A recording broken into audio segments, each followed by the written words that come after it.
Swayam Prabha. Digital India. Educated India.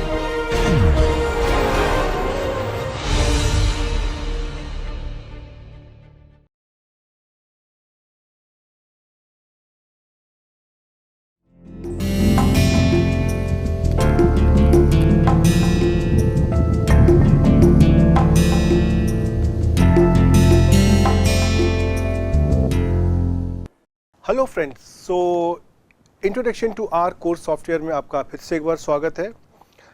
और मुझे उम्मीद है कि अब तक शायद आपने कोर्स को एंजॉय किया है। I hope so, yes. Okay, so आपको याद होगा कि पिछले लेक्चर में हमने क्या किया था। पिछले लेक्चर में मैंने आपको आर के ऊपर कैलकुलेशन करना दिखाया था कि अगर हमारे पास दो डेटा वेक्टर्स होते हैं या एक डेटा वेक्टर है और एक हमारा सिंगल वैल्यू फंक्शन है जिसमें एक ही वैल्यू है, तो उनके बीच में हमारा एडिशन, सब्ट्रैक्शन, मल्टीप्लिकेशन, डिवीजन कैसे होता है, गुणा, भाग, जोड़ना, घटाना, ये कैसे होता है। और आपने देखा था कि जब हमारे पास दो डेटा वेक्टर्स होते हैं तो उनके कुछ नियम एक अलग हो जाते हैं।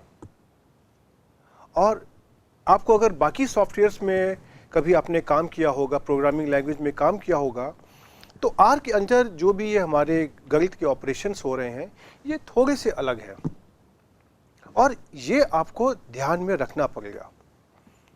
और इसमें कोई बड़ी बात भी नहीं है।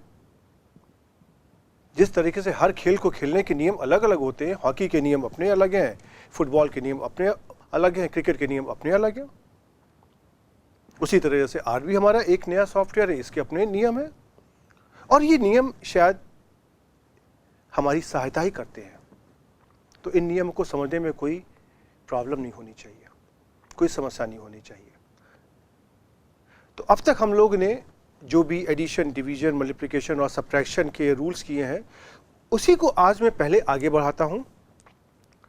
और मैंने आपको पहले लेक्चर में ये बताया था कि हम जब डिवीज़न करते हैं तो हमारे पास आर में दो और तरीके के डिवीज़न होते हैं। आज हम सबसे पहले उन दो डिवीज़न को करके बताएंगे जहाँ पे हम आर को एज अ कैलकुलेटर यूज़ करेंगे। और फिर उसके बाद हमारे पास आर में कुछ बिल्ट इन फंक्शंस होते हैं। बिल्ट इन फंक्शन मतलब अगर हमको कुछ नंबरों का सम निकालना है, प्रोडक्ट निकालना है, एब्सोल्यूट वैल्यू निकालनी है, स्क्वायर रूट निकालना है, उसके लिए हमारे पास आर में कंट्रीब्यूटेड पैकेजेस की तरह उन्होंने उस फंक्शन को बिल्ट इन करके बेस पैकेज में डाल दिया है कि आपको स्क्वायर रूट निकालने के लिए या नंबरों को सम करने के लिए या मीन निकालने के लिए आपको अलग से प्रोग्राम नहीं लिखना है, लेकिन आप उन्हीं फंक्शन को सीधे कॉल करके आप उसमें अपना डेटा बता करके आप उस फंक्शन को यूज़ कर सकते हो। और जिन लोगों ने पहले कभी बहुत ही एलिमेंट्री लेवल पर प्रोग्रामिंग पढ़ी होगी उनको याद होगा कि जब हम कुछ नंबर्स का सम करते हैं तो हम एक कुछ हमारे सिंटैक्स होते थे, sum is equal to sum plus num, num is equal to zero, इस तरह के चीज़ों को हम इस्तेमाल करके हम उसका प्रोग्राम लिखते थे। तो नंबरों को सम करने का भी एक प्रोग्राम होता है, तो आप अगर चाहे तो आप अपना प्रोग्राम भी लिख सकते हैं। लेकिन आर में यही खास बात है कि आर ने आपको इन छोटे छोटे कामों के लिए आपको प्रोग्राम बना करके दे दिए हैं। और आर कहता है छोटे काम तो मैं कर दूंगा, बड़े काम आप करो। और यस, आप इंसान हो, आप तो बड़े काम करने के लिए ही पैदा हुए हो। तो ठीक है, हम इसी महत्वाकांक्षा में को लेकर के आगे बढ़ते हैं और अपना आज का लेक्चर शुरू करते हैं। चलिए, ओके। सो सबसे पहले तो मैं आपको फिर से एक बार याद दिला दूं कि अगर आपको इस लेक्चर की स्लाइड्स को डाउनलोड करना है देन आप हमारे होम पेज पे चले जाइए। हमारा होम पेज है home.iitk.ac.in/shalab SHALAB Swayam Prabha. Okay, you go there, आप वहाँ पे जाइए, आपको अपने स्वयं प्रभा का लिंक मिल जाएगा और आप लेक्चर नंबर 8 की स्लाइड्स को वहाँ से डाउनलोड कर सकते हैं। और अगर नहीं मिलता है तो आप इस QR कोड को भी अपने फ़ोन में किसी फ्री के ऐप से स्कैन करके आप इस वेबसाइट पे डायरेक्ट पहुंच सकते हैं। और अगर इसमें भी दिक्कत हो रही है तो आप कोई भी वेब सर्च इंजन में आप मेरा नाम टाइप कर दिए शलभ और साथ में प्रिसाइज होने के लिए टाइप कर दिया IIT कानपुर, जहाँ पर मैं काम करता हूँ। आपको उम्मीद करता हूँ कि एक हमारा होम पेज यही वाला मिल जाएगा, और उसके अंदर जब आप स्वयं प्रभा के लिंक पर क्लिक करेंगे तो अंदर आकर के आपको इस लेक्चर की स्लाइड्स भी मिल जाएंगी। ओके, तो अब हम पहले बात करते हैं डिवीज़न की। आपको याद होगा हम लोग डिवीज़न कैसे करते हैं, मैंने आपको करके दिखाया भी था कि अगर मुझको 5 को 2 से भाग देना है तो कैसे करेंगे। 2 2 ज़ा 4, 5 में से 4 गया 1, और अगर इसके बाद अगर हम आगे कुछ करते हैं तो हम इसमें से पॉइंट लगा सकते हैं और आंसर हमारा 2.5 आ सकता है। लेकिन इस डिवीज़न में अगर आप देखें तो एक कंपोनेंट आपका है 2 और एक कंपोनेंट है 1। अगर आपके पास कोई ऐसी सिचुएशन है जहां पर आप खाली जो इसका पूर्णांक है, जैसे यहाँ पे 2 है, आप उसमें खाली इंटरेस्टेड हो, देन उसके लिए हमारे पास एक कमांड होता है इंटीजर डिवीज़न। और अगर आप इस भाग का जो रिमाइंडर है, आप अगर सिर्फ उसमें इंटरेस्टेड हो, तो हमारे पास एक और डिवीज़न होता है जिसको हम बोलते हैं मॉडुलो डिवीज़न।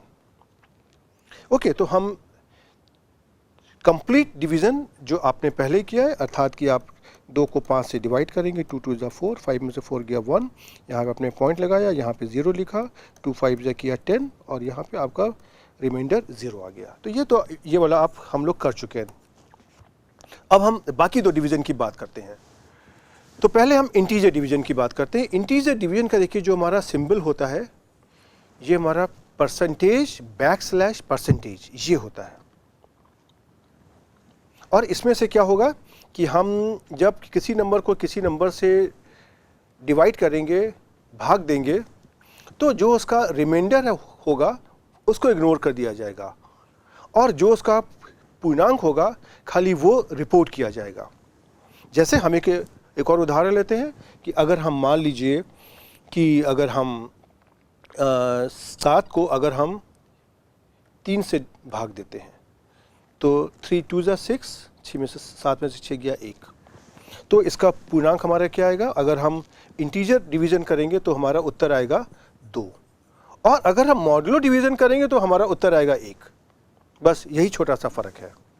और अगर इसी को मुझे अगर अपने R में लिखना है तो हम लिखेंगे 7 परसेंटेज बैकस्लैश परसेंटेज और 3, और इसका उत्तर हमारा आ जाएगा 2। ओके, तो अब इसी ऑपरेशन को हम आगे बढ़ाने की कोशिश करते हैं। और अब तो आप लोग सब लोग समझदार हो चुके हो, आपको ये मालूम है कि जब हमारे पास एक सिंगल नंबर और वेक्टर होता है तो उसमें से क्या होता है। तो हम एक उदाहरण के लिए एक यहाँ पे एक डेटा वेक्टर लेते हैं C 4 5 6 7, जिसमें 4 नंबर है, और इसको हम इंटीजर डिवीज़न का सिंबल लेते हैं परसेंटेज बैकस्लैश परसेंटेज, और इसको हम 2 से इसका हम इंटीजर डिवीज़न निकालने की कोशिश करते हैं। तो अब देखिए क्या हो जाएगा। अब अगर हमारे पास ये नंबर आ गया C 4 5 6 7, तो अब अगर हम 4 को अगर हम 2 से डिवाइड करेंगे तो आंसर आ जाएगा 2 2 ज़ा 4 और रिमाइंडर 0, कोई बात नहीं। अब अगर हम 5 को 2 से डिवाइड करेंगे तो आंसर क्या आ जाएगा 2 2 ज़ा 4, रिमाइंडर क्या आ जाएगा 1। और अगर 6 को अगर हम 2 से डिवाइड करेंगे तो क्या आंसर आ जाएगा 2 3 ज़ा 6, रिमाइंडर 0।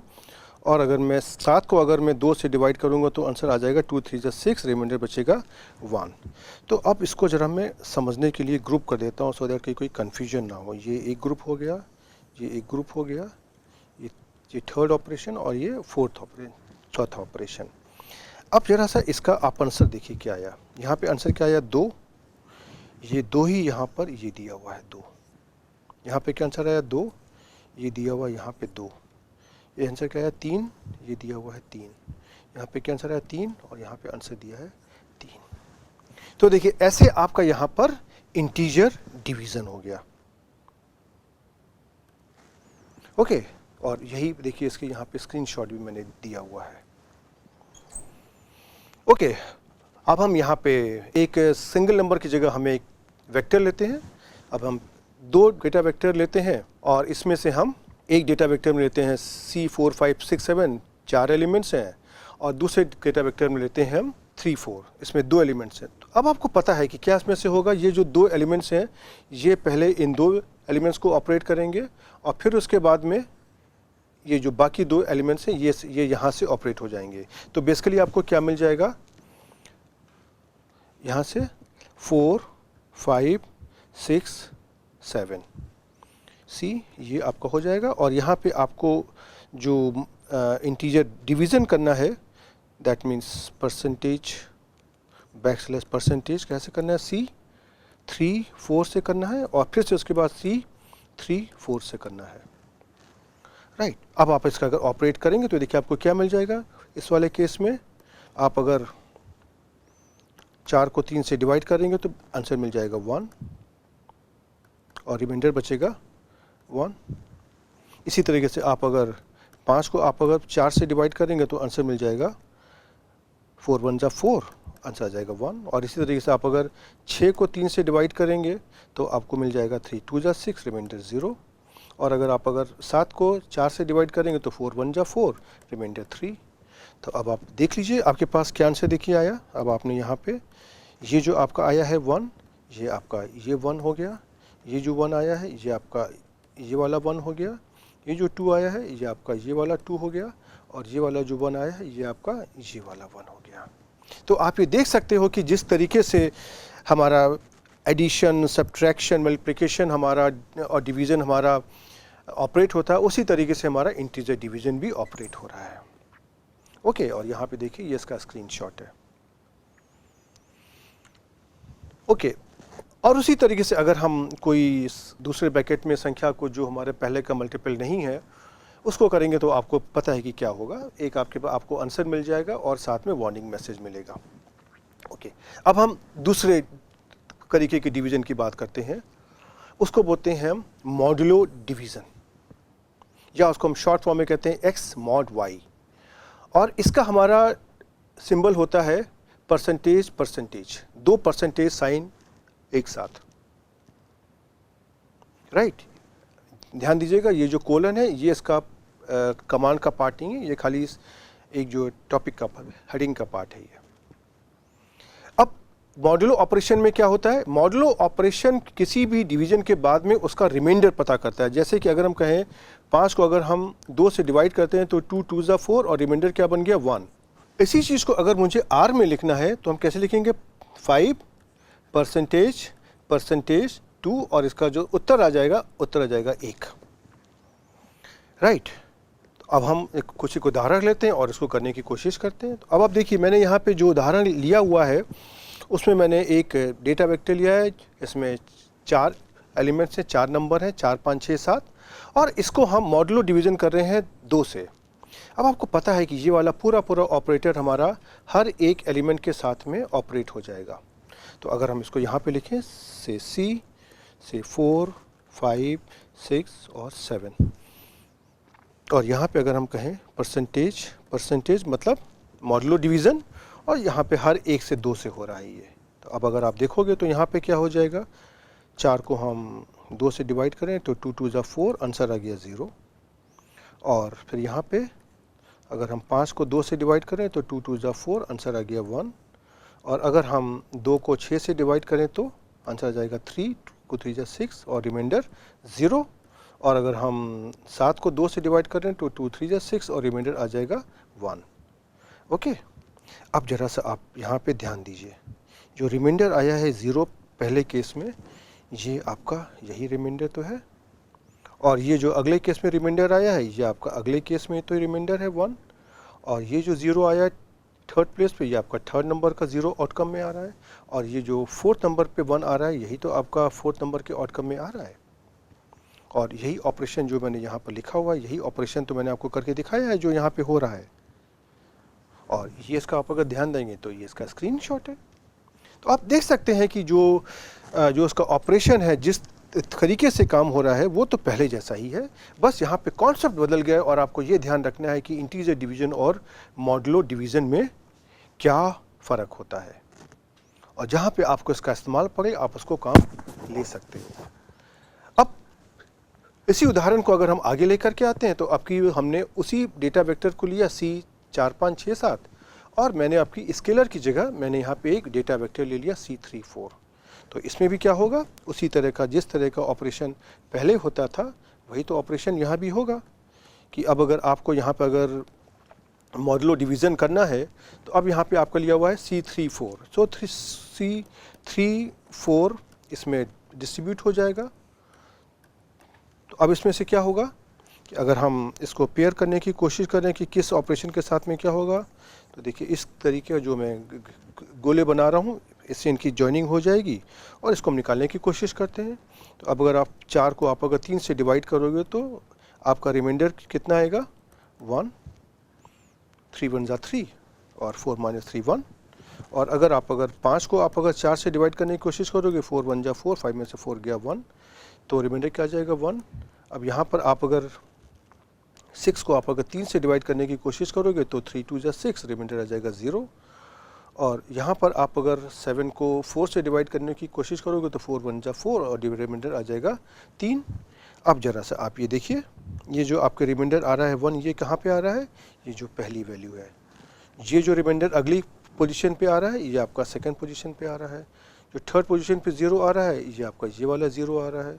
और ये जो आपने 3 निकाला है अंतिम पोजीशन पे, ये आपका जो अंतिम में 3 आ रहा है ये वाला 3 है। ओके, तो अब आप देख सकते हैं कि ये बहुत ही आराम से हो रहा है, इसमें तो कोई समस्या नहीं है। तो अब हम एक काम करते हैं, आपको ज़रा सा पहले हम ये R कंसोल में करके दिखाते हैं सो दैट कि आपको थोड़ा सा कॉन्फिडेंस आ जाना चाहिए कि आपने जो भी कुछ किया है वही किया है। और अब की बार में देखिए मैं इसको ये जो आपने कमांड दिया हुआ है मैं उसी को दिखा रहा हूँ सो दैट कि आपको ये मालूम होना चाहिए कि वही सेम कमांड आ रहा है जो मैंने आपको हाथ से करके दिखाया है। तो अब देखिए आपने C4 5 6 7 को जब डिवीज़न किया, ये कौन सा डिवीज़न है, इंटीजर डिवीज़न है। जब आपने 2 2 से किया तो 2 2 3 3 नंबर आया। देखिए यही तो आ रहा था जो आपने यहाँ पे निकाला है, ये जो आपने आंसर निकाला है ये वही आंसर तो आ रहा है। और अगर इसी को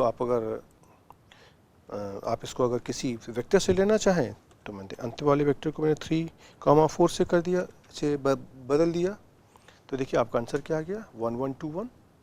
तो क्या हुआ, ये जो 3 4 था ये 4 5 पर ऑपरेट हुआ, फिर 6 7 पर ऑपरेट हुआ और जो भी उसका इंटीजर आंसर आ रहा था पूर्णांक उसने उसको यहाँ पे रिपोर्ट कर दिया। ओके, अब इसी में आप अगर यहाँ पे मान लीजिए अगर हम 3 4 5 कर दें अगर हम राइट, तो आप देख सकते हैं ये 3 4 5 हमारे 4 5 6 को डिवाइड करेगा और जो आपका उत्तर है ये 1 1 1 आ जाएगा। अब बचेगा क्या आपका 7 के ऊपर आपका क्या ऑपरेट होगा 3, तो 3 2 6, रिमाइंडर बचेगा 1 और पूर्णांक आएगा 2, तो ये 2 आपका यहाँ पर आ गया। लेकिन अब 4 और 5 को आगे ऑपरेट करने के लिए कुछ नहीं है, इसलिए इसने आपको यहाँ पे वार्निंग मैसेज दे दिया। ओके, अब हम देखिए इसी एग्जाम्पल को हम आपको जो भी इंटीजर डिवीज़न में करते हैं। तो मैंने ये देखिए ये वाला एग्जाम्पल लिया और इसको मैंने यहाँ पे इंटीजर डिवीज़न कर दिया। अब देखिए क्या आंसर आएगा। 4 को जब आप 2 से डिवाइड करेंगे रिमाइंडर कितना आएगा 0। 5 को 2 से डिवाइड करेंगे रिमाइंडर कितना आएगा 1। 6 को 2 से डिवाइड करेंगे रिमाइंडर कितना आएगा 2 3 6, रिमाइंडर इज 0। और 7 को जब आप 2 से डिवाइड करेंगे तो 2 3 6 और रिमाइंडर आएगा 1। और इसी चीज़ को अगर हम मान लीजिए वेक्टर से रिप्लेस कर दें, तो अगर हम पहले डेटा वेक्टर को अगले डेटा वेक्टर से डिवाइड करें तो क्या आंसर आ जाएगा मॉडुलो डिवीज़न में 1 1 0 3। क्यों, ये जब 4 में से 3 को डिवाइड करेंगे तो रिमाइंडर आएगा 1, 5 में से 4 को डिवाइड करेंगे रिमाइंडर आएगा 1। उसी तरह से 6 और 7 में जब आप 3 और 4 का क्रमशः डिवाइड करेंगे तो आपका रिमाइंडर क्रमशः 0 और 3 आएगा। और इसी में आप अगर मान लीजिए दूसरे डेटा वेक्टर की लेंथ को आप पहले डेटा वेक्टर की लेंथ का एग्जैक्ट मल्टीपल नहीं रखते हैं और मैंने कर दिया C343, तो आपको आंसर तो मिल जाएगा लेकिन साथ में वार्निंग मैसेज भी मिलेगा। ओके, सो आप देख सकते हो कि इस तरह के ऑपरेशन R में संभव है और ये आपको जिस जगह पर इस्तेमाल पड़े आप उसको उसके हिसाब से कर सकते हो। मैं आपको यहाँ पर इतना मैं भरोसा ज़रूर दिला सकता हूँ कि जब हम सांख्यिकी में काम करते हैं, जब हम स्टैटिस्टिक्स में काम करते हैं, तो इस तरीके के ऑपरेशन हमारे जब डिज़ाइन ऑफ एक्सपेरिमेंट में हम जब फैक्टोरियल एक्सपेरिमेंट करते हैं तो वहाँ पर ये बहुत उपयोगी होते हैं। अब हम अगले टॉपिक पे आते हैं। आर के अंदर कुछ जो हमारे स्टैंडर्ड काम होते हैं उनको करने के लिए कुछ बिल्ट इन फंक्शंस बना दिए गए हैं। बिल्ट इन फंक्शंस में क्या होता है? बिल्ट इन फंक्शंस में ये है कि मुझे कोई एक कार्य करना है, हमारे पास दोनों ऑप्शन है। हम उसका चाहे तो अपना प्रोग्राम भी लिख सकते हैं, और या ऐसा भी हो सकता है कि किसी और ने मेरे लिए प्रोग्राम लिख दिया हो और हम उसको डायरेक्ट इस्तेमाल कर लें। जैसे कि हम उदाहरण के लिए कहें कि अगर मुझको एक अर्थमेटिक मीन निकालना है, तो अर्थमेटिक मीन क्या होता है? Sum of all the numbers divided by total number of observation. मतलब सारे नंबर्स का जोड़, और जितने हमारे नंबर्स हैं उससे हम इसको भाग देते थे उस जोड़ को। अब इसका अगर आपको प्रोग्राम लिखना है तो सबसे पहले आपको एक प्रोग्राम लिखना पड़ेगा जहाँ पे सारे नंबरों को आप ऐड कर सकें। और जिन लोगों ने कभी एक एलिमेंट्री प्रोग्रामिंग करी होगी वहाँ पे उस तरह के कॉन्सेप्ट होते हैं, num is equal to 0, sum is equal to 0, sum is equal to sum plus num and so on. इस तरह के कॉन्सेप्ट को यूज़ करके हम एडिशन का प्रोग्राम लिख सकते हैं और उसको नंबर ऑफ ऑब्जर्वेशन से डिवाइड करके हम उसकी अर्थमेटिक मीन निकाल सकते हैं। लेकिन अगर किसी ने मुझको अगर आर में एक ये प्रोग्राम लिख करके दे दिया है तो हम उसको यहाँ पे डायरेक्ट यूज़ कर सकते हैं कि अगर मुझको 1 और 2 का अगर अर्थमेटिक मीन निकालना है तो क्या होगा? 1 + 2 डिवाइडेड बाई 2 दैट इज 1.5। तो हम इसके लिए पूरा प्रोग्राम लिखें, या हमको कोई प्रोग्राम बना के देते, हम उसमें खाली 1 और 2 की वैल्यू को इंटर कर दें बस, और हमको डायरेक्ट एग्जीक्यूट करने पर मीन की वैल्यू 1.5 मिल जाए। तो इसी तरह के बहुत सारे छोटे छोटे फंक्शंस आर के अंदर लोगों ने तैयार कर दिए हैं। जैसे कि अब कहें आपको मैक्सिमम निकालना हो, मिनिमम निकालना हो, नंबर्स का सम निकालना हो, प्रोडक्ट निकालना हो, एब्सोल्यूट वैल्यू निकालनी है, साइन फंक्शन है, कॉस फंक्शन है, ट्रिग्नोमेट्रिक फंक्शन है, हाइपरबोलिक ट्रिग्नोमेट्रिक फंक्शन है, एटसेट्रा। बहुत सारे फंक्शंस हैं। हम यहाँ पे अब सारे फंक्शन को तो लेना बहुत कठिन काम है मेरे लिए, लेकिन मैं आपको कुछ फंक्शंस यहाँ पर लेता हूँ और उनको हमको कैसे यूज़ करना है, कैसे इस्तेमाल करना है, और उनके साथ हमको किस तरीके की सावधानियां भी बरतनी है उसके बारे में मैं आपको यहां बताऊंगा। ओके, चलिए सबसे पहले हम एक नंबर लेते हैं। अगर हमको मैक्सिमम निकालना है तो मैक्सिमम निकालने के लिए हमारे पास कमांड होता है मैक्स, MAX। ओके, अब अगर इसका ऑपरेशन अगर आप देखेंगे, अगर आपको इसका प्रोग्राम लिखना है तो प्रोग्राम कैसे लिखेंगे? तो हमारे पास मान लीजिए ये 3 संख्याएं हैं, 2.6, 4.3 और -6.9। अब अगर इसका मुझे सपोज कि प्रोग्राम लिखना है तो प्रोग्राम का हमारा लॉजिक क्या होगा? सबसे पहले हम इन 3 नंबर्स में से जो भी मैक्सिमम वैल्यू है उसको बाहर निकालेंगे। तो इसका मैक्सिमम वैल्यू हमारा क्या आ जाएगा बताइए? 4.3। और ये मैक्सिमम वैल्यू कैसे आएगी? सबसे पहले आप इस पहले नंबर पे आएंगे और पहले नंबर को दूसरे नंबर से आप कंपेयर करेंगे कि 2.6 हमारा 4.3 से कम है या उससे ज़्यादा है, फिर आप इसमें से अगर ये ज़्यादा है या कम है तो उसमें से जो भी आंसर आएगा आप उसको -6.9 से आप कंपेयर करने की कोशिश करेंगे, और अंत में जो भी आपका मैक्सिमम आएगा आप उसको एक्सेप्ट कर लोगे। लेकिन ये सारा प्रोग्राम हम क्यों लिखें? हमारे लिए उन्होंने एक प्रोग्राम बना दिया जिसका नाम रख दिया है MAX, और इस तरह के फंक्शन को अगर मुझे यूज़ करना है तो इसका तरीका बहुत आसान है। मुझे ये फंक्शन लिखना है जो भी है, सपोज मैक्स, इसका कमांड लिखा मैक्स, और ब्रैकेट में मुझको डेटा देना है, जिस डेटा के ऊपर हम इस फंक्शन को ऑपरेट करना चाहते हैं। राइट, तो आप अगर ध्यान दीजिए यहाँ पर मैंने लिखा मैक्सिमम 2.6, 4.3, -6.9 और हमारा आंसर आ गया 4.3। यहाँ पर मैं आपका थोड़ा सा ध्यान आकर्षित करना चाहूँगा, एक बहुत ही मैं इम्पॉर्टेंट बात बताने जा रहा हूँ। अगर हम इसी ऑपरेशन को यहाँ पर फिर से करते हैं, ध्यान दीजिए मैंने यही डेटा मैंने यहाँ पर देखिए लिखा हुआ है, लेकिन मैंने यहाँ पर इसको C कमांड के साथ लिख दिया है, और यहाँ पे हम जब इसको ऑपरेट करेंगे तो आप देखेंगे कि हमारा आंसर फिर से वही 4.3 ही आ रहा है। तो कहने का मतलब यह है कि इस जगह पर आपने सी का यूज़ किया है, आपने इस्तेमाल किया है, और यहाँ पे सी का नॉट यूज्ड, सी का इस्तेमाल नहीं किया है, लेकिन दोनों केसेस में आपका आंसर सेम आ रहा है। तो अब एक ये सवाल आता है हमारे सामने कि क्या हम जब किसी इस तरह के बिल्ट इन फंक्शंस को इस्तेमाल कर रहे हैं तो मुझे अपना डेटा सी कमांड को यूज़ करते हुए देना चाहिए या सी कमांड को बिना यूज़ करे देना चाहिए। तो यहाँ पर मैं आपको ये बताना चाहूँगा कि ऐसा है कि हमारे पास बहुत सारे फंक्शंस हैं।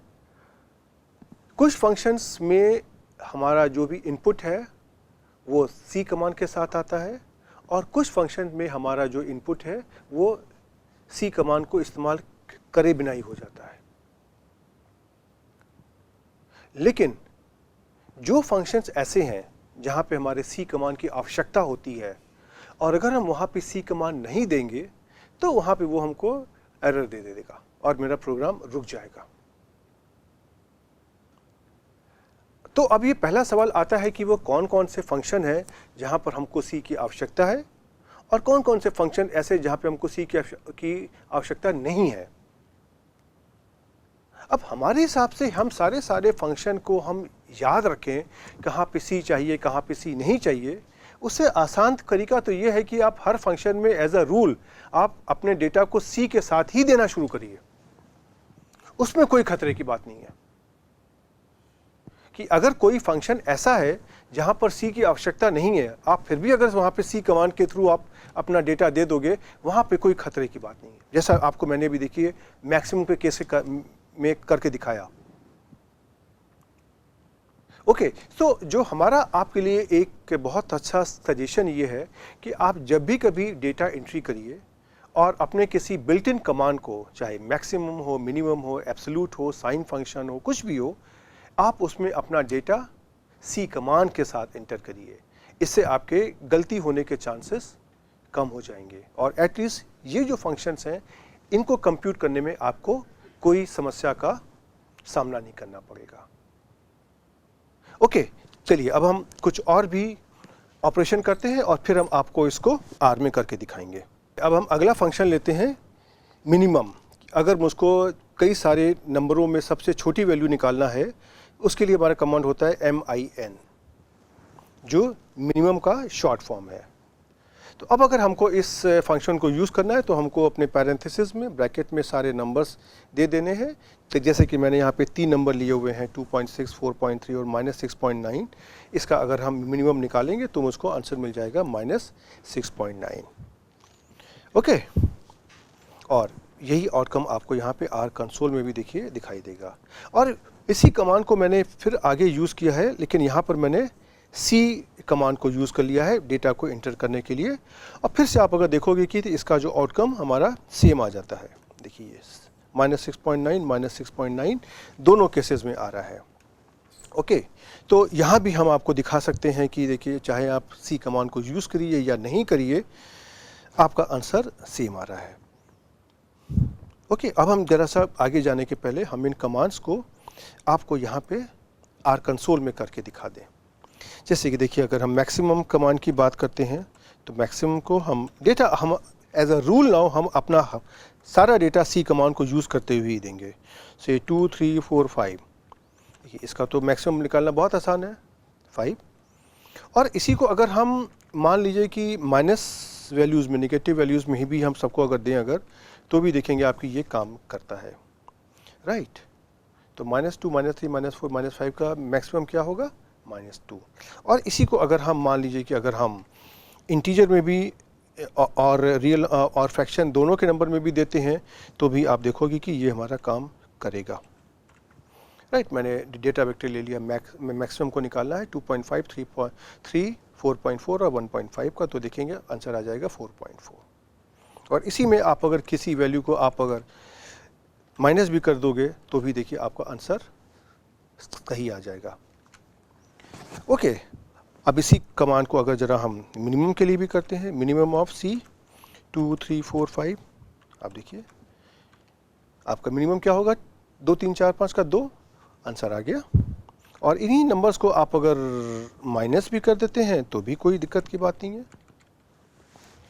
तो आपका जो मिनिमम होगा -2, -3, -4, -5 का -5 होता है और ये आपका आ गया। ओके, इसी तरीके से आप अगर यहाँ पे कोई अगर इंटीजर भी अगर लेना चाहेंगे 2.5, 3.1, -1.4, -2.5, तो भी देखेंगे आप ये आपका आराम से मिनिमम निकल आएगा। इसका देखिए मिनिमम क्या होगा, उसको निकालने की ज़रूरत होती नहीं, हमको तो आर पे भरोसा करना सीखना चाहिए ना, राइट। तो आप देखिए यहाँ से आपका मिनिमम भी निकल आया। ओके, अब हम एक काम करते हैं, अपने इस स्क्रीन को हम साफ कर लेते हैं। कैसे साफ करते हैं? कंट्रोल L, और हम अपने कुछ आगे वाले जो भी ऑपरेशन हैं हम उनकी बात करते हैं। अब देखिए, इसमें से अगर हम इस तरह के बिल्ट इन फंक्शन की जब बात करने लगते हैं तो हमारे पास बहुत सारे फंक्शंस हैं, और अगर हम सारे फंक्शन को यहाँ पे करने लगेंगे तो आप शायद बोर हो जाएंगे। तो इसलिए मैं आपको एक ओवरव्यू दे देता हूँ और उसके बाद आप इन नंबर्स को आप खुद से प्रैक्टिस करने की कोशिश करना, आप इन कमांड्स को यूज़ करने की कोशिश करना, और आप देखोगे कि उनको इस्तेमाल करना बहुत आसान काम है। कैसे? उदाहरण के लिए अगर आपको एब्सोल्यूट वैल्यू निकालनी है तो इसका फंक्शन होता है ABS, और पैरेंथेसिस में आपको हरदम डेटा देना है, ये आपका नियम होना चाहिए। आपको स्क्वायर रूट अगर निकालना है तो आपके पास डायरेक्ट फंक्शन होता है SQRT। ऐसे ही अगर आपको राउंड करना है, फ्लोरिंग करनी है, सीलिंग करनी है नंबर्स की, तो आपके पास राउंड, फ्लोर, सीलिंग कमांड होते हैं। आपको जो ब्रैकेट के अंदर, पैरेंथेसिस के अंदर आपने नंबर दिए उनका अगर सम निकालना है तो कमांड होता है सम। प्रोडक्ट निकालना है तो PROD, प्रोडक्ट। ऐसे ही आपको डिफरेंट तरीके के अगर लॉग निकालने हैं उसके मेरे पास लॉग, log10, log2 तरीके के बिल्ट इन फंक्शंस होते हैं। आपको एक्सपोनेंशियल फंक्शन को अगर कंप्यूट करना है तो भी आपके पास फंक्शन होता है EXP।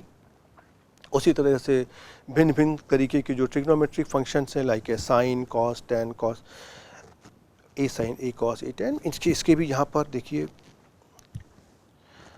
फंक्शन दिए हुए हैं, आपने पढ़े हुए हैं, साइन, कॉस, टैन, कॉसेक, सेक, कॉट, राइट। अब आपको ये देखना है कि यहाँ पे अगर आपको कॉसेक निकालना है तो आपको कौन सा फंक्शन यूज़ करना है, ये आपकी जिम्मेदारी है। ओके, इसी तरह आपके पास अगर हाइपरबोलिक फंक्शंस हैं तो उसके भी आपके पास यहाँ पर sine S, cos S, tan S करके सारे फंक्शन दिए हुए हैं। आपको खाली उसी पैटर्न पर पैरेंथेसिस के अंदर इनका डेटा देना है सी कमांड के साथ में, और आपको इनका उत्तर मिलता जाएगा, राइट। अब हम कुछ उदाहरण लेकर के आपको दिखाने की कोशिश करते हैं कि ये चीज़ें कैसे ऑपरेट करेंगी। जैसे उदाहरण के लिए मैंने यहाँ पे एब्सोल्यूट वैल्यू के लिए लिया है। अब हमारे पास चूँकि एक ही वैल्यू है -6, तो हम चाहे सी कमांड का इस्तेमाल करें या ना करें फ़र्क नहीं पड़ता है। तो एब्सोल्यूट वैल्यू ऑफ -6 क्या हो जाएगी? +6, क्योंकि एब्सोल्यूट फंक्शन हमारा माइनस को प्लस में बदल देता है। और उसी तरीके से अब देखिए, हम आपको एक चीज़ यहाँ पे और दिखाना चाहते हैं। मैंने ये एब्सोल्यूट फंक्शन के अंदर ही मैंने अपना एक डेटा वेक्टर दिया है सी कमांड को इस्तेमाल करते हुए, लेकिन इस सी कमांड में मैंने इंडिविजुअल वैल्यू की जगह मैंने एक यहाँ पे ऑपरेशन भी कर दिया है, -2, -3। अब आप मुझे बताइए यहाँ पे क्या आंसर आएगा, राइट। आप अगर इसका आउटकम देखेंगे तो देखिए क्या हो गया, 5, 4, 5, 6। अर्थात इसने सबसे पहले -2 और -3 को किया -5, और फिर उसके बाद इसने इसके ऊपर एब्सोल्यूट फंक्शन लगा दिया। ओके, फिर ये सेकेंड वैल्यू पे आया और इसने यहाँ पे लगा दिया एब्सोल्यूट फंक्शन ऑफ -4, और फिर आया थर्ड वैल्यू पे, यहाँ पे लगा दिया एब्सोल्यूट फंक्शन ऑफ 5, और लास्ट वैल्यू पे इसने लगा दिया एब्सोल्यूट वैल्यू ऑफ 6। अब आप बताइए इनके आंसर क्या होते हैं, ये तो आपको पता ही है। एब्सोल्यूट वैल्यू ऑफ -5 क्या हो जाएगी? 5। तो देखिए ये हमारा आपका आंसर आ गया, और एब्सोल्यूट वैल्यू ऑफ -4 क्या हो जाएगी? +4। तो ये आपके पास ये आंसर आ गया +4। एब्सोल्यूट वैल्यू ऑफ 5 क्या हो जाएगी 5, तो ये हमारी 5 की तरह रहेगी 5, और एब्सोल्यूट वैल्यू ऑफ 6 हमारी जो भी हमारी 6 से रहेगी। तो आप ये देख सकते हैं, ये हमारा यहाँ पे इसका स्क्रीनशॉट भी है। तो अब जो मैं आपको यहाँ पे सिखाना चाहता हूँ वो ये है कि हम जब डेटा वेक्टर की बात करते हैं किसी फंक्शन में कोई भी इंटर करने के लिए, तो यहाँ पर हमारे पास डेटा वेक्टर भी हो सकते हैं और यहाँ पे हमारे पास कुछ तरीके के मैथमेटिकल ऑपरेशन भी हो सकते हैं, राइट। तो ये जब भी हमारा फंक्शन इस ब्रैकेट के अंदर आएगा तो सबसे पहले ये जो भी वैल्यूज़ दी हैं इनको सिंप्लीफाई करेगा और फिर उसके बाद ये अंदर आएगा।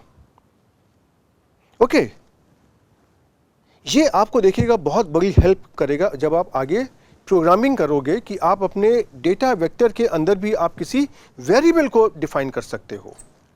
और बाद में हम आपको ये भी दिखाएंगे कि जिस तरीके से देखिए यहाँ पर ये जो 5 4 5 6 4 वैल्यूज़ आ रही हैं, इसमें से किसी आपको पर्टिकुलर वैल्यू को अगर आप कॉल करना चाहते हैं, खाली आप उसको इस्तेमाल करना चाहते हैं कि आप उदाहरण के लिए कहें कि जो हमारा इस डेटा वेक्टर में थर्ड वैल्यू आई है, हम उसको कहीं आगे इस्तेमाल करना चाहते हैं, हम थर्ड वैल्यू को हम कैसे कॉल करें, इसके बारे में हम आगे आने वाले समय में बात करेंगे। ओके, सो पहले हम आपको ये जो एब्सोल्यूट फंक्शन है ये हम आर पे करके दिखा दें और फिर हम आगे बढ़ने की कोशिश करेंगे। तो देखिए absolute function of here C here C -9, तो ये देखिए क्या हो गया 9। और ऑन द अदर हम एब्सोल्यूट फंक्शन अगर कोई किसी हम पॉजिटिव वैल्यू का लेंगे तो भी हमारा आ जाएगा 4। अगर कोई हम एक नंबर लेते हैं रियल नंबर, जैसे कि अगर हम कहें कि एब्सोल्यूट वैल्यू ऑफ 2.456, तो देखिए ये भी हमारा 2.456 आ जाएगा। और अगर हम इसको -2.456 कर दें तो भी हमारा इसका आंसर 2.456 आ जाएगा। ओके, तो मेरा कहने का मतलब ये है कि यहाँ पे इंटीजर हो, चाहे वो फ्रैक्शन हो, कुछ भी हो, आपका यहाँ पे ये काम करेगा। अब मैं आपको यही ऑपरेशन डेटा वेक्टर पे करके दिखाता हूँ। से हियर -1 -2 -3 और हियर -4। देखिए आपकी चारों वैल्यूज़ नेगेटिव थी, तो इनके ऊपर जब आप एब्सोल्यूट वैल्यू ऑफ -1 करोगे तो आंसर आ जाएगा 1, एब्सोल्यूट वैल्यू ऑफ -2 तो 2, एब्सोल्यूट वैल्यू ऑफ -3 तो 3, एब्सोल्यूट वैल्यू ऑफ -4 तो 4। और इसी वैल्यू में अगर आप कुछ वैल्यूज़ को प्लस कर दो, मैंने इसमें से 2 और 4 को प्लस कर दिया तो भी आंसर आपका 1 2 3 4 आ जाएगा। और हाँ, एक चीज़ मैं आपको और दिखाऊं कि अगर आप मान लीजिए इसी फंक्शन का आप अगर पावर फंक्शन लगा दो यहाँ पे, तो क्या होना चाहिए? सबसे पहले तो ये फंक्शन ऑपरेट होगा और उसके बाद में पावर ऑपरेटर आएगा। ऐसा नहीं होगा कि ये पहले पावर ऑपरेटर इस डेटा के ऊपर आएगा। क्यों? क्योंकि आपका ब्रैकेट यहाँ से शुरू हो रहा है। तो अगर आपने जिस तरह के addition, multiplication, division, power operator etcetera सब करके रखे हैं, आप इनको इन फंक्शन के साथ भी यूज़ कर सकते हैं। देखिए आंसर क्या आ गया 1 4 9 16। कैसे आ गया? 1 2 3 4 का square, 1 square 1, 2 square 4, 3 square 9 and 4 square 16। और इसी में आप अगर इस तरह का नंबर लेते हैं और इसमें से अगर हम सम करने की कोशिश करें, say here absolute value of here say here C, say here -1 -5 -8 और से -9। देखिए तो ये भी हमारा सम हो रहा है। तो सबसे पहले ये वाला पार्ट आएगा, एब्सोल्यूट वैल्यू ऑफ ये एग्जीक्यूट होगा, फिर उसके बाद जो सेकेंड पार्ट है आपका, ये आपका एग्जीक्यूट होगा और फिर ये दोनों का सम हो जाएगा। आप देखिए यहाँ पे ये जो 1 + 1 = 2, इस तरह से ये सम हो जाएगा। तो आपने ये जो बाकी भी नियम तैयार करके रखे, आप इनको यहाँ पर आराम से इस्तेमाल कर सकते हो। और इसी में आप अगर मान लीजिए कि आप अगर इसमें से कोई फ्रैक्शन नंबर भी लेते हो, -1.6, 0.5, 1.8 एंड से -2.9, तो भी देखिए ये आपका काम करेगा, कोई इशू नहीं, कहीं पे कोई समस्या नहीं इसमें। ओके, नाउ अब हम लोग धीमे धीमे आगे बढ़ते हैं और कुछ और फंक्शन को आपस में करके देखते हैं कि उनको हम कैसे इस्तेमाल कर सकते हैं। ऐसे ही हमारे पास स्क्वायर रूट निकालने के लिए फंक्शन होता है SQRT। तो SQRT को भी हम SQRT और ब्रैकेट में अपना जो भी वैल्यू है, जिस वैल्यू का हम स्क्वायर रूट निकालना चाहते हैं, उसको हम देने की कोशिश करते हैं, या यही हमारा नियम होता है कि हमको जिस वैल्यू का स्क्वायर रूट निकालना है उसको मैं जो बिल्ट इन फंक्शन लिख करके ब्रैकेट में हम उसकी वैल्यू दे दें। अगर सिंगल वैल्यू हो तो ब्रैकेट के अंदर, और अगर वेक्टर वैल्यू है तो उसको डेटा वेक्टर के फॉर्म में। तो अब आपको पता है कि स्क्वायर रूट ऑफ 9 क्या होता है, 3। देखिए आपका आंसर ये आ गया, और यही आंसर जब आप R कंसोल पे करोगे तो भी आपको मिल जाएगा। और अब हम इसी में 9 की जगह अब हम अपना डेटा वेक्टर लाने की कोशिश करते हैं। तो अब यहाँ पे डेटा वेक्टर एक मैंने बहुत आसान से लिया जिसको आप आराम से कर सकें, से 16, 25, 36, 49, 16, 25, 36, 49। मुझे पता है कि बहुत लोग 49 को भी नहीं समझ पाएंगे कि ये 49 है कि 59 है कि 69 है। ओके, कोई बात नहीं। ओके, अब आप देखिए यहाँ पे क्या हो रहा है, ये ऑपरेटर स्क्वायर रूट इस ब्रैकेट के अंदर आता है और ये निकालता है स्क्वायर रूट ऑफ 16, फिर ये आगे आता है और ये निकालता है स्क्वायर रूट ऑफ 25, फिर स्क्वायर रूट ऑफ 36 और उसके आगे आकर के स्क्वायर रूट ऑफ 49। तो ये आंसर क्या हो जाएगा, 16 का स्क्वायर रूट 4, 25 का स्क्वायर रूट 5, 36 का स्क्वायर रूट 6 और 49 का स्क्वायर रूट 7। तो देखिए ये आपको आंसर यहाँ पे मिल गया। ओके, अब आपको पहले मैं आगे जाने के पहले मैं आपको यहाँ पे एक चीज़ करके दिखाना चाहता हूँ, एक नया कॉन्सेप्ट। आपने देखिए ये एब्सोल्यूट वैल्यू आपने निकाली थी। ओके, अब अगर हम देखिए एक यहाँ पे फंक्शन लेते हैं से absolute value of ABS-C -4 -9 -16 -25। Okay, और हम एक काम करते हैं, इसकी वैल्यू को हम एक नए वेरिएबल में स्टोर कर लेते हैं, सपोज z। अब देखिए आपका z क्या आया, 4, 9, 16, 25। अब हम एक काम करते हैं, अगर हमको इसका जो भी आउटपुट आ रहा है उसका अगर मुझे स्क्वायर रूट निकालना है तो हम क्या करेंगे, स्क्वायर रूट ऑफ z। देखिए क्या आंसर आ जाएगा, 2, 3, 4, 5। मतलब इसने 4, 9, 16, 25 का स्क्वायर रूट निकाल दिया, 2, 3, 4, 5। लेकिन हम इसमें एक काम कर सकते हैं, हम दो चीज़ों को एक साथ लिख सकते हैं। जैसे कि देखिए ये आपने फंक्शन लिखा था एब्सोल्यूट वैल्यू निकालने के लिए, हम इसमें स्क्वायर रूट का फंक्शन लिखते हैं और इसको हम ब्रैकेट के अंदर जो इसका आउटकम आ रहा है हम इसको लिख देते हैं। अब आप देखिए आपका वही आउटकम आ गया। तो मेरा कहने का मतलब खाली इतना था कि अगर आपको स्क्वायर रूट फंक्शन अगर लिखना अगर है और साथ में आपको एब्सोल्यूट वैल्यू भी लेनी है तो आप दोनों को कंबाइन कर सकते हैं। अर्थात moral of the story is कि आप एक से ज़्यादा फंक्शन, बिल्ट इन फंक्शन को भी आप एक साथ इस्तेमाल कर सकते हैं। राइट, ऐसे ही आप अगर देखेंगे स्क्वायर रूट ऑफ अगर कोई भी वैल्यू आप अगर लोगे से 9, तो जैसे हमने लिया है तो ये आ जाएगा 3। अब आप स्क्वायर रूट ऑफ कोई डेटा वेक्टर लोगे से है 4, 5, 6, 7, तो ये इसके ऊपर ऑपरेट हो जाएगा। राइट, हर एक फंक्शन के ऊपर हो जाएगा। और अगर आप अगर मान लो कोई अगर गलती से कोई निगेटिव वैल्यू का स्क्वायर रूट निकालो तो क्या आएगा, NaN means not available. Right, you know कि ये ऐसा क्यों हो रहा है, बिकॉज हमारा ये नेगेटिव वैल्यू है, इसका रूट हमारा कॉम्प्लेक्स नंबर होगा। ओके, अब हम देखिए आपने स्क्वायर रूट निकालना भी सीख लिया। अब हम कुछ एक दो छोटे छोटे कॉन्सेप्ट की और बात करते हैं। हम जब मैथमेटिक्स में, स्टैटिस्टिक्स में या किसी भी साइंस में अगर हम एक्चुअली में अगर हम प्रोग्राम लिखने की बात करते हैं तो बहुत जगह हमारे पास आता है कि हमको एक दिए हुए नंबरों का जोग निकालना है, उनको सम करना है, प्रोडक्ट करना है, मीन निकालना है, बहुत सारी चीज़ें होती हैं।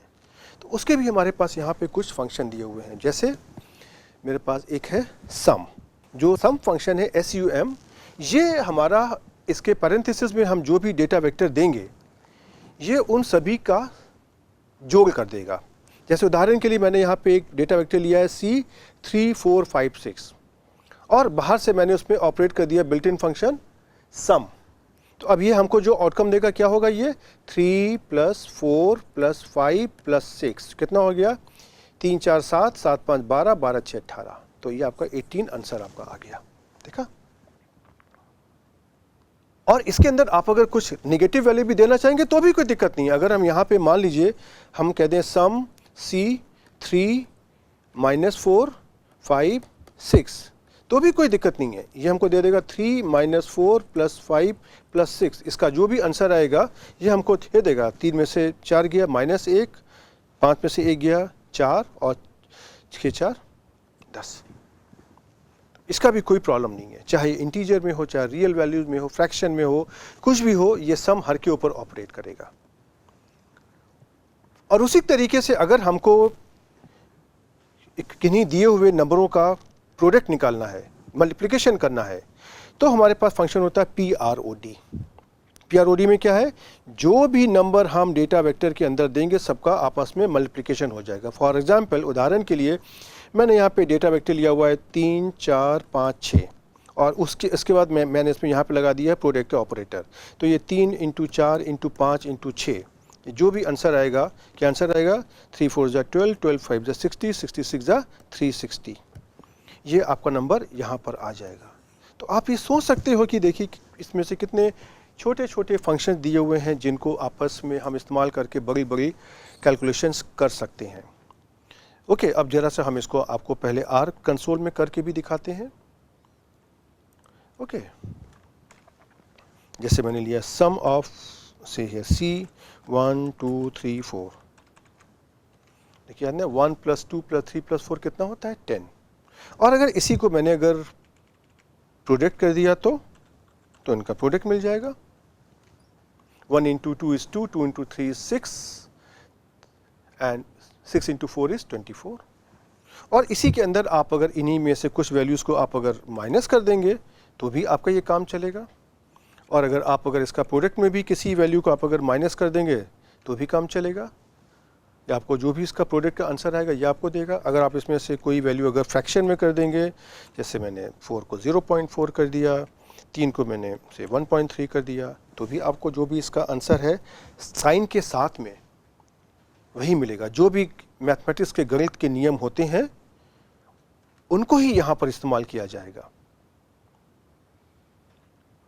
ओके, और ऐसे ही देखिए हम आपको एक और दिखाते हैं कि अगर हम कहें कि सम ऑफ एब्सोल्यूट वैल्यूज ऑफ से हियर -1 -2 -3 एंड हियर -4, अर्थात हम इसको कह रहे हैं कि पहले आप इसको जो डेटा वेक्टर है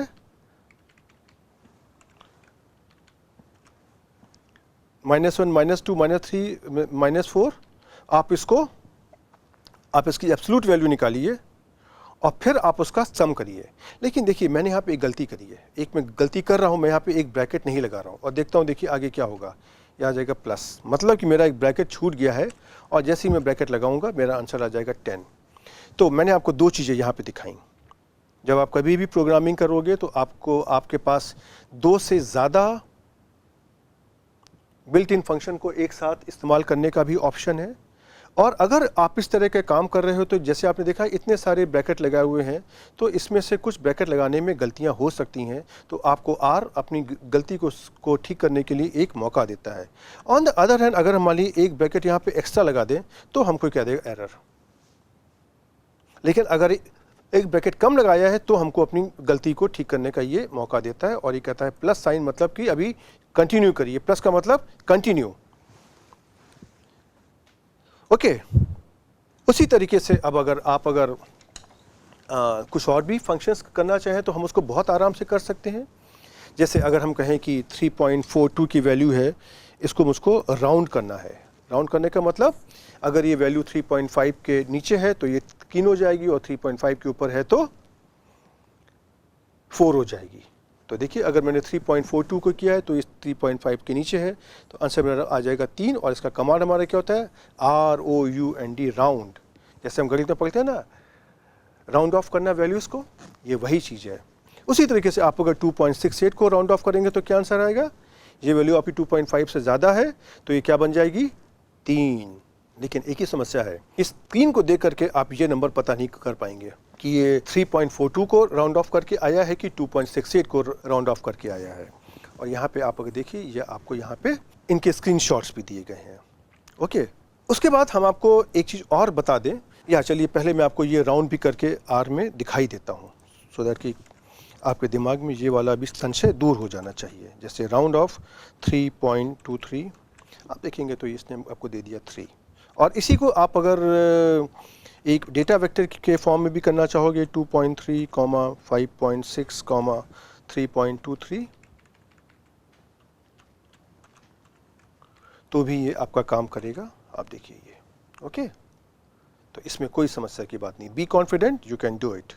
ओके, सो नाउ अब हम आपको एक चीज़ और दिखाते हैं इस लेक्चर में, कि हम जो अपने ये ऑपरेशंस कर रहे हैं, इनका जो आउटकम है इसको भी हम किसी वेरिएबल के अंदर हम स्टोर कर सकते हैं। जैसे उदाहरण के लिए मैंने एक डेटा वेक्टर लिया x1, और यहाँ पे हमारा डेटा वेक्टर है 2, 3, 4, 5, इसके अंदर 4 वैल्यूज़ हैं, और हमने इसको क्यूब कर दिया। अब आपको पता है कि अगर हम इसको क्यूब करेंगे तो क्या होगा, तो मैंने इसको क्यूब कर दिया, और इसका जो भी आउटकम आया इसको मैंने x2 के अंदर स्टोर कर दिया।